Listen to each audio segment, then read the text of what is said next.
কারণ অল্প জ্ঞান কিন্তু সাংঘাতিক হয়। সুতরাং আমি আপনাদেরকে রিকোয়েস্ট করে বলছি, আপনারা ভিডিওর কোনো পোর্শন যেন স্কিপ করবেন না। স্কিপ করলে কিন্তু আপনার খুব বড় ক্ষতি হয়ে যাবে।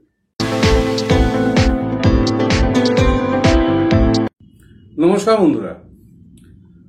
বন্ধুরা, আপনাদের মধ্যে অনেকেরই কনফিউশন আছে যে পুরনো আইন, নতুন আইন, দুটো আইন এসছে, কোনটা আমার ক্ষেত্রে প্রযোজ্য হবে। স্বামী স্ত্রীর ওপর অ্যালিগেশন লাগাক বা বেশিরভাগ স্ত্রীরা স্বামীর ওপর অ্যালিগেশন লাগায়। তো এই যে অ্যালিগেশনগুলো লাগায়, এই যে ধারাগুলো দেয়, সেই ধারাগুলো নিয়ে কি হবে, নতুন আইন হবে না পুরনো আইন হবে, সেটা আমি আপনাদেরকে আজকে বিস্তারিতভাবে বলে দিচ্ছি। আর ভিডিওটা আপনারা যখন দেখবেন খুব কুল মাইন্ডে শান্তভাবে দেখবেন, কারণ এই ভিডিওটাতে প্রত্যেকটা জিনিস আপনাদেরকে বুঝতে হবে। স্কিপ করে করে দেখবেন, তার থেকে না দেখা ভালো, কারণ অল্প জ্ঞান কিন্তু সাংঘাতিক হয়। সুতরাং আমি আপনাদেরকে রিকোয়েস্ট করে বলছি, আপনারা ভিডিওর কোনো পোর্শন যেন স্কিপ করবেন না। স্কিপ করলে কিন্তু আপনার খুব বড় ক্ষতি হয়ে যাবে, এটা আমি বারবার বলে দিচ্ছি। আর একটা ইনফরমেশন আমি আপনাকে দিয়ে দিচ্ছি, কমিউনিটি ট্যাবেতেও লেখা আছে। আপনারা আমার ভিডিওতে প্রচুর কমেন্ট করেন, that is very good, I am very happy আপনারা এত কমেন্ট করেন। কিন্তু কমেন্ট করার সময় একটা জিনিস মনে রাখবেন, নয় যদি আপনারা ইংলিশ জানেন ইংলিশে লিখুন, নইলে বাংলা অক্ষরে লিখবেন, কিন্তু বাংলাটা ইংলিশ দিয়ে লিখবেন না। ব্যাপারটা বোঝার চেষ্টা করুন। আপনারা বাংলায় পরিষ্কার বাংলায় লিখুন কিংবা ইংলিশে লিখুন, কিন্তু বাংলা ইংলিশ মিশিয়ে লিখবেন না যে বাংলাটা লিখছেন ইংলিশ ওয়ার্ড দিয়ে, এরকম কিন্তু কমেন্ট করবেন না। এরকম কমেন্ট করলে কিন্তু অটোমেটিক কিন্তু ইউটিউব থেকে ডিলিট হয়ে যাবে। সুতরাং আপনাদেরকে রিকোয়েস্ট থাকলো, আপনারা কমেন্টটা ঠিকঠাক মতো করবেন, আর একটু সংক্ষেপে কমেন্ট করবেন, যাতে সংক্ষেপে আপনার প্রবলেমটা আপনি বলতে পারেন। ডেফিনেটলি কমেন্ট করুন, কোনো অসুবিধা নেই। তাহলে এবার আসি মেন কথাতে। মেন কথা হচ্ছে যে নতুন আইন এবং পুরনো আইন কোনটা আপনার উপর বলবৎ হবে এবং কখন কিভাবে হবে, কোর্ট প্রসিডিওর, পুলিশ প্রসিডিওর কি হবে আপনার উপরে, আমি সমস্ত বিবরণ আমি আপনাদেরকে স্টেপ বাই স্টেপ বলে দিচ্ছি। আপনার ওয়াইফ যখন কমপ্লেন করবে, সেই কমপ্লেনটা যদি 1 জুলাই 2024 আগের হয়, তাহলে আপনার উপরে পুরনো আইন চলবে। আর 1 জুলাই 2024 যদি পরের ঘটনা তিনি উল্লেখ করেন, ওয়াইফ উল্লেখ করেন, তাহলে আপনাদের উপরে নতুন আইন চলবে। এই ব্যাপারটা আমি আগের ভিডিওতে বলে দিয়েছিলাম, আজকেও বললাম। এবার আমি বলছি চার্জশিটের ব্যাপারে। চার্জশিটের ব্যাপারে কি করা হচ্ছে এবং কি চলছে সেটা আমি আপনাকে ভালোভাবে বলে দিচ্ছি। আমার হাতে বেশ কয়েকখানা চার্জশিট এসছে, সেগুলো দেখে আমি আপনাদেরকে কতগুলো বলছি।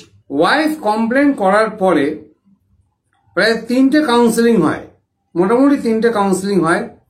3টে কাউন্সেলিং হওয়ার পরে তারপরে পুলিশ এফআইআর করে, এবং এখানে কমপ্লেন থেকে এফআইআর হতে বেশ খানিকটা টাইম লাগে, কারণ মধ্যেখানে 3খানা কাউন্সেলিং মোটামুটি হয়ে থাকে, এবং এগুলো সম্পর্কে আপনাদের মোটামুটি আইডিয়া আছে, এটাই আমি ধরে নিলাম।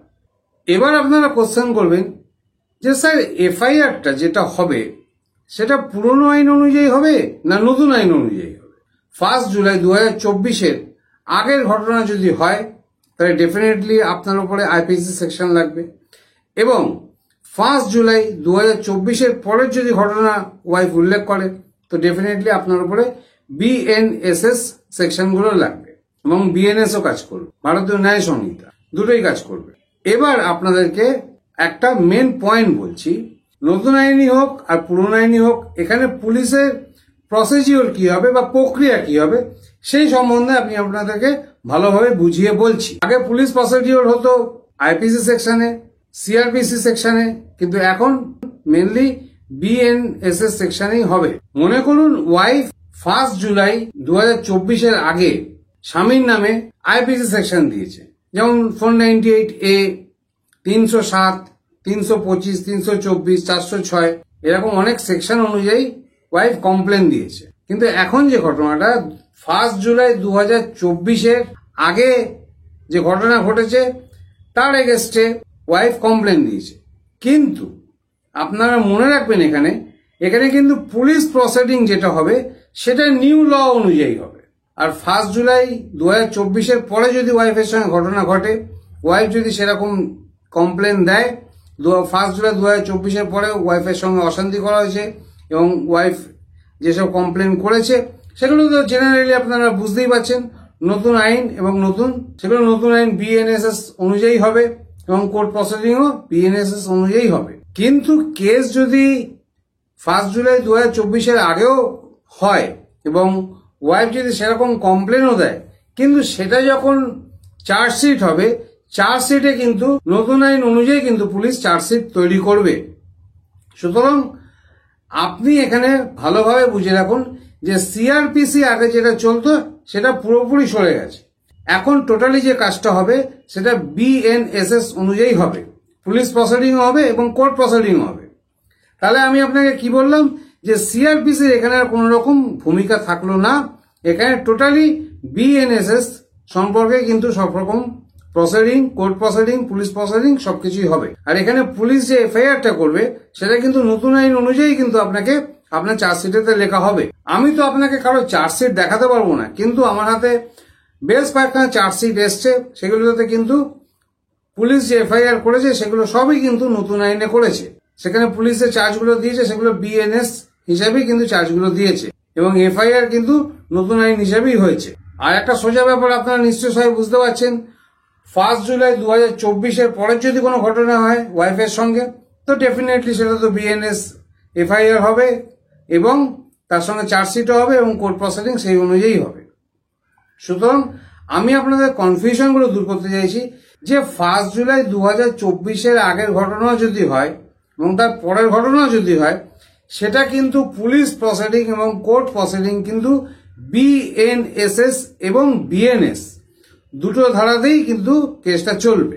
এবং আপনারা জানেন যে নতুন আইনে কিন্তু প্রসিডিংটা কিন্তু অনেকটাই আগের থেকে ফাস্ট হবে। সুতরাং এক কথায় বলতে গেলে এখানে এখন CRPC যে ব্যাপারটা ছিল সেটা কিন্তু not applicable in anywhere of India. পুলিশের যে ভূমিকা থাকে ইনভেস্টিগেশন, FIR, চার্জশিট, নোটিশ, এইসব যে জিনিসগুলো আছে সবই কিন্তু নতুন আইন অনুযায়ী ডেফিনেটলি হবে। এবং নতুন আইনে যেটা মেনলি ইনসার্ট করা হয়েছে সেটা হচ্ছে আপনার কাছে কোর্টের যে সমন, সেই সমন কিন্তু ইমেল মারফতও যেতে পারে এবং আপনার হোয়াটসঅ্যাপেতেও যেতে পারে। সুতরাং আমি আপনাদেরকে সতর্ক করে দিচ্ছি, আপনাদের যদি এরকম কোনো কেস চলে, ম্যাট্রিমোনিটার কোনো কেস চলে, আপনার উপরে যদি ওয়াইফ কোনো ধারা চাপায়, তো ডেফিনেটলি আপনার যখন কোর্টের সমন আসবে সেটা আপনি কিন্তু রেগুলারলি আপনার হোয়াটসঅ্যাপ এবং আপনার ইমেল অবশ্যই চেক করবেন। ইলেকট্রনিক মাধ্যমেও কিন্তু আপনার কাছে কোর্টের সমন অবশ্যই আসতে পারে। আপনাদের মধ্যে হয়তো অনেকেই আছেন ভাবছেন যে পুরনো আইন অনুযায়ী আমাকে কেস দেওয়া হয়েছিল, 498A কেস দেওয়া হয়েছিল, এরকম অন্য কেসও দেওয়া হতে পারে।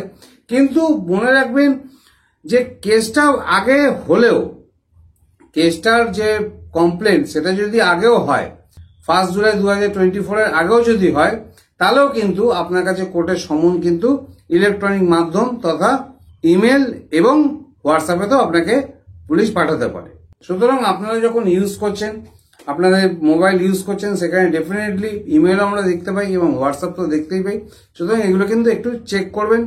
কারণ ব্যাপারটা বলে রাখছি যে আমি আপনাদেরকে ভালোভাবে বুঝিয়ে দিচ্ছি এই কারণেই যে অনেকের হয়তো চেক করতে, হয়তো হোয়াটসঅ্যাপ তো মোটামুটি সবাই ইউজ করে কিন্তু ইমেলটা হয়তো চেক করে না, কিন্তু এরকম ভুল ভ্রান্তির জন্য কিন্তু পরবর্তীকালে আপনার মহা বিপদ হতে পারে, খুবই মুশকিলে আপনি পড়ে যেতে পারেন। সুতরাং এই জন্য আমি আপনাদেরকে বললাম যে ইলেকট্রনিক মাধ্যমটা কিন্তু সবসময় খেয়াল রাখবেন। সুতরাং দাদা, দিদি, ভাই, বোন সবাইকে আমি রিকোয়েস্ট করছি আপনারা নিজেদেরকে প্লিজ আপডেট করুন। আপডেট করার সঙ্গে সঙ্গে নতুন আইন সম্পর্কে ভালোভাবে ভিডিওগুলো দেখুন। আমি নতুন আইন সম্পর্কে ডেফিনেটলি অনেকগুলো ভিডিও বানিয়ে দিয়েছি এবং আগামী দিনেও আমি চেষ্টা করব নতুন আইন সম্পর্কে আপনাদেরকে ভিডিও বানিয়ে দিতে। এবং আমার কাছে একটা সুপ্রিম কোর্টের খুব ভালো জাজমেন্ট এসছে, হয়তো পরের ভিডিওটা আমি ডেফিনেটলি জাজমেন্ট নিয়ে তৈরি করবো। একটা খুব ভালো জাজমেন্ট আমি সুপ্রিম কোর্টের পেয়েছি, আমাকে আমার যে সুপ্রিম কোর্টের অ্যাডভোকেট আছে তিনি দিয়েছেন। তো ডেফিনেটলি আমি সেটা নিয়ে আলোচনা করব। তা আজকে এই পর্যন্ত আপনাদেরকে বুঝিয়ে দিলাম যে পুরনো আইন এবং নতুন আইন কিভাবে আস্তে আস্তে মিক্সড হতে চলেছে এবং বিএনএসএস এবং বিএনএস কিভাবে কাজ করছে। তো আশা করি আপনারা নিশ্চয়ই বুঝতে পেরেছেন, ডেফিনেটলি বুঝতে পেরেছেন। আপনাদের যদি কোনো কনফিউশন থাকে তো ডেফিনেটলি আপনারা আমার সঙ্গে কন্ট্যাক্ট করতে পারেন। কন্ট্যাক্ট নাম্বার নিচে দেওয়া আছে। লিগাল ডিসকাশন আমি করি দুপুর 3টা থেকে রাত্রি 12টা 12:30 পর্যন্ত। হয়তো অনেক সময় আপনাদের অ্যাপয়েন্টমেন্ট হয়তো পরের দিনও হতে পারে, সেদিনকে নাও হতে পারে। আপনারা পরের দিনকেও অ্যাপয়েন্টমেন্ট বুক করে কথা বলতে পারেন, কোনো অসুবিধা নেই। এবং লিগাল ডিসকাশন করার আগে আপনারা ডেফিনেটলি একটু কমিউনিটি ট্যাবটা চেক করে নেবেন, টার্মস অ্যান্ড কন্ডিশনটা দেখে নেবেন। সুতরাং আমি আশা করি আমার ভিডিও থেকে আপনারা নিশ্চয়ই ভালো ইনফরমেশন পেয়েছেন, ভালোভাবে বুঝতে পেরেছেন নতুন আইন পুরনো আইন কি হবে এবং পুলিশ প্রসিডিং কোর্ট প্রসিডিং কিভাবে হবে। ডেফিনেটলি আমি আপনাকে সব ডিটেলসে বুঝিয়ে দিলাম।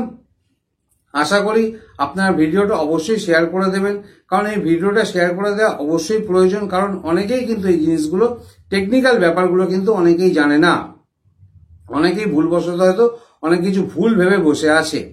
সুতরাং আমি চাই না কেউ বিপদে পড়ে যাক, সমন মিস করুক বা পুলিশের যে নোটিশ আছে সেটা মিস করুক, ডেফিনেটলি আমি চাই না।